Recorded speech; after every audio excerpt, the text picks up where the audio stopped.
If you're going to carry a nickname in this town, it might help to know how to fight. You see him walking down the street with his cowboy hat on, you know Bobby Boogaloo's coming, man. In the early 1970s, when fighting was more about territory than money, this town produced a class of fighters with nicknames you'll probably never see or hear again. Willie the Worm Monroe, Kitten Haywood, Eugene Cyclone Hart. Philadelphia was the middleweight capital of the world. Here in Northern Liberties, one of the mainstays from those gym wars quietly ducks the spotlight, working in relative obscurity. My name is Bobby Boogaloo Watts. Keep going. All right. He became Boogaloo when the other guy was shingling, and the ring announcer felt, you know, here came Watts kind of dancing his way into the ring. So he said, and here's Bobby Boogaloo Watts. The boxing world took notice of the kid called Boogaloo after his 10-round decision in Philadelphia's historic Spectrum against one of the all-time greats, marvelous Marvin Hagler. It was a war, you know? It was surviving. That's what it actually was. Respected in Philly's squared circles, Watts' name and reputation extended further than his pal Jim on 23rd Street.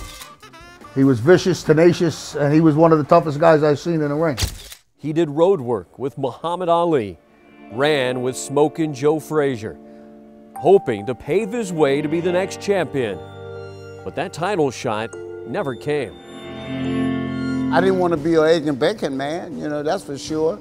I wanted to be one of the best. So what happened to Boogaloo?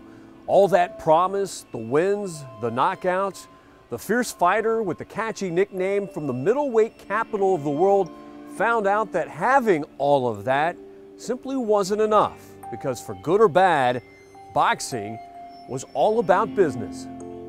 I could have been a world champion at the time too, you know, because that's what I really wanted to be, you know. I wanted to be a champion, you know, I wanted to fight. I think what happened was he just came along at the wrong time. He had all the skills to become a champion. The management wasn't good enough to get him that championship shot. Sometimes you have to take the bitter with the sweet.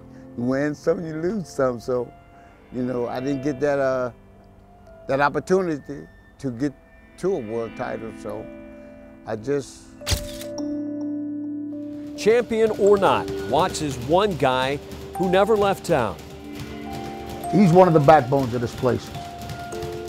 Today, Watts spends his hours at Johan's gym, reliving his past fights. Willie Daniels. You fought Willie Daniels too, right, from Trenton? Yeah. And preparing today's fighter for future ones, letting kids know that he's in their corner. Ha! Ha! Turn it over. Come into the gym and try to do something positive, you know? Wow. Survive. Whoa, there you go, good try. Now in his 60s, Watts insists he's not bitter, for boxing gave him everything. Bobby continues his dance in life, not so much with his feet and fists, but with his infectious smile and a laugh that's all Boogaloo. I've never seen him in a bad mood, never. Sometimes you're unlucky. You come along at the wrong place at the wrong time. How do you keep such a great attitude? That's me. That's Bobby Watts.